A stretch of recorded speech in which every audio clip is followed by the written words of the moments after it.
2025년 4월 1일 새벽기도에 오신 여러분을 주님의 이름으로 축복하고 환영합니다. 오늘 우리에게 주신 하나님의 말씀은 누가복음 18장입니다.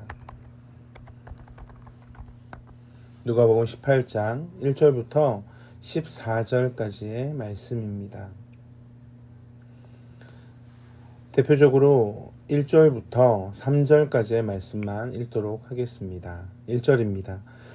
예수께서 그들에게 항상 기도하고 낙심하지 말아야 할 것을 비유로 말씀하여 이르시되, 어떤 도시에 하나님을 두려워하지 않고 사람을 무시하는 한 재판장이 있는데, 그 도시에 한 과부가 있어 자주 그에게 가서 내 원수에 대한 나의 원한을 풀어주소서 하되. 예수님께서 죄인들을 위해 대속하시기 위해 예루살렘으로 가고 계십니다. 그래서 주께서 간절하게 우리에게 말씀하시는데, 특별히 비유를 통해서 말씀하십니다.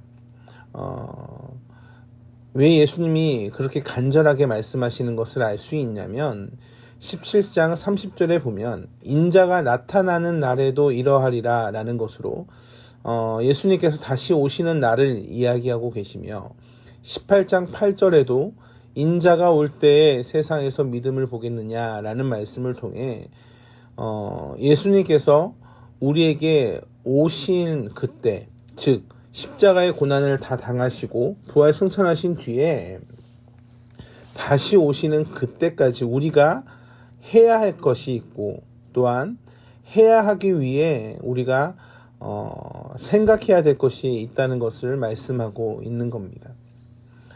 주님께서 제자들에게 비유를 통해 말씀합니다. 그런데 왜 비유를 통해 이 이야기를 하시냐면, 1절의 말씀에 예수께서 그들에게 항상 기도하고 낙심하지 말아야 할 것 때문에 그렇습니다. 항상 기도하고 낙심하지 말아야 하는 이유가 이 비유에 있습니다. 예수님께서는 지금 다시 돌아오시는 그때를 대비하며 말씀하고 있는 겁니다. 즉, 당장을 위해서가 아니라 예수님이 떠나시고 난 뒤에 엄청난 고난과 엄청난 힘듦이 있을 것인데, 그럼에도 불구하고 너희가 기도하며 낙심하지 말아야 할 그 이유를 오늘 비유를 통해 말씀하고 계십니다. 내용은 이렇습니다. 어떤 도시에 하나님을 두려워하지 않고 사람을 무시하는 한 재판관이 있었습니다. 그런데 그 도시에 과부가 살고 있는 겁니다. 당시의 과부는 어떻습니까? 늘 무시와 천대를 받았던 자입니다. 그런데 이 과부가 자주 재판관에 가서 원수에 대한 원한을 풀어달라고 애원합니다. 그러자 이 불의한 재판관이 과부가 자꾸 나를 귀찮게 하니 귀찮음을 당하지 않게 하기 위해서 그 원한을 풀어줘야겠다라고 말하고 있는 겁니다. 우리는 흔히 이 말씀을 부흥회나 기도원 집회 때 자주 들었습니다. 무엇이 주제였겠습니까? 끈질기게 기도하면 하나님이 들어주신다. 그러니 포기하지 말고 기도해라 라는 것이 대부분의 주제였습니다. 그러나 본문을 아무리 봐도 끈질긴 기도는 주제로 보이지 않습니다. 여기서 우리가 봐야 하는 중요한 단어가 있습니다. 7절의 말씀입니다. 불의한 재판관에 대해서 말씀하시고 7절을 이어서 말씀하시는데, 접속사가 무엇이냐면 하물며입니다. 이러한 불의한 재판관이 그 과부의 이야기를 듣는데, 하물며 하나님께서 그 밤낮 부르짖는 택한 신자들의 원한을 풀어주지 아니하시겠냐, 그들에게 오래 참으시겠느냐. 우리는 하나님에 대해서 그저 이방에 그들이 만든 신과 똑같이 신에게 우리가 잘하면, 신에게 우리가 빌면, 신에게 우리가 조르면 들어주실까라는 착각을 하기 쉽습니다. 그러나 우리가 믿는 하나님은 우리를 위해서 자기 아들을 아끼지 않으시고 주시는 하나님이십니다. 매우 인격적인 하나님이십니다. 우리가 믿는 하나님은 오늘 말씀에 나오는 불의한 재판관이 아닙니다. 불의한 재판관이 아니시고 선한 선하고 인자하시고 풍성하신 은혜를 후해 주시기를 기뻐하시는 그러한 하나님입니다. 하나님이 왜 그의 아들을 이 낮고 낮은 세상으로 보내셨습니까? 우리를 사랑하지 않으면 보내실 이유가 없습니다. 왜 그 아들을 십자가에 죽게까지 하십니까? 왜 자기 아들을 아끼지 아니하시고 우리에게 후하게 주십니까?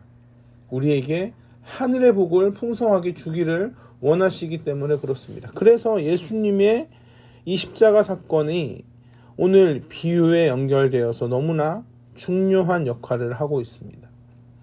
하나님은 우리의 답답함을 아시고 우리가 말할 수 없는 탄식으로 괴로워하는 것을 아시고 8절에 그 대답을 하고 계십니다. 내가 너희에게 이르노니 속히 그 원한을 풀어주리라. 우리의 하나님은 우리의 원한을 풀어주기를 기뻐하십니다.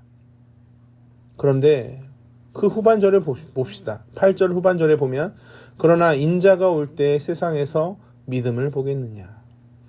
예수님이 결국엔 다시 오실 것인데 그때에는 세상에서 믿음을 보기가 쉽지 않다는 말씀입니다. 그만큼 끝까지 믿음을 지키는 것이 어렵다는 것을 말씀하고 계십니다. 세상이 얼마나 악합니까? 우리는 그 세상에서 자주 피할 길을 찾습니다. 그런데 그 피할 길을 찾아도 때로는 그 피할 길에 숨어 있는다고 해도 여전히 해결이 되지 않는 것을 경험합니다. 고난을 피해서 숨으면 결국 그 고난이 다시 돌고 돌아서 내 삶에 찾아오는 것 또한 발견합니다. 결국 그 고난을 넘어야 합니다. 무엇으로 넘습니까? 믿음으로 넘습니다. 우리는 믿음으로 예수님께 피하고 예수님과 함께 그 고난을 넘어가야 합니다. 그러면 고난을 통해 유익을 누리게 됩니다. 우리의 인생이 어렵지 않을 수 없습니다. 어려움이 있는 것이 당연합니다. 그런 상황에서 답답하게 세상을 기대고 나아간다는 것은 불의한 재판관을 믿고 그에게 계속 애걸하는 것과 똑같습니다. 해결이 되겠습니까?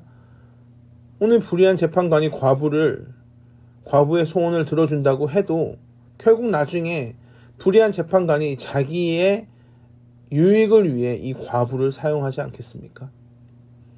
근데 우리가 믿는 하나님은 어떠한 하나님이십니까? 답답한 상황에 원한을 들어주기를 기뻐하시고 그 원한을 속히 풀어주기를 기뻐하시는 하나님이십니다. 그러면서 9절부터 14절에 너희 스스로를 높이지 말고 너희 스스로를 낮춰라. 기도할 때 어떻게 기도해야 되는지 알아야 한다라는 말씀을 하고 계십니다. 대표적으로 두 사람이 등장합니다. 바리새인과 세리입니다.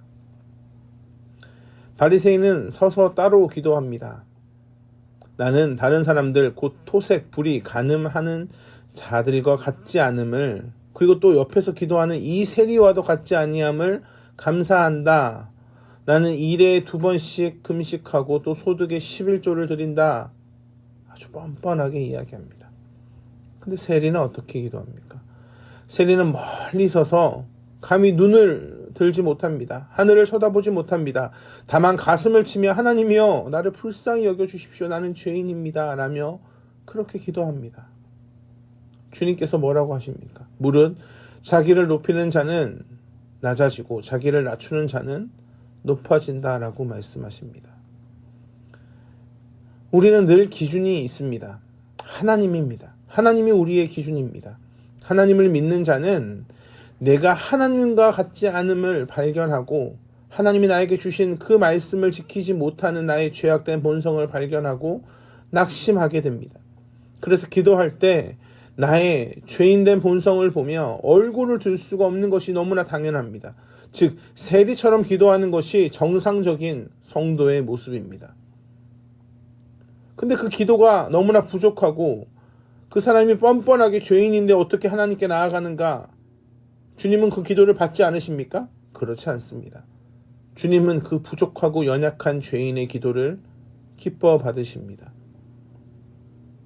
사랑하는 성도 여러분, 우리가 기도하는 이유는 하나님이 우리가 믿는 하나님이 이런 하나님이시기 때문에 그렇습니다. 하나님을 신뢰함으로 우리는 기도하며 나아갑니다.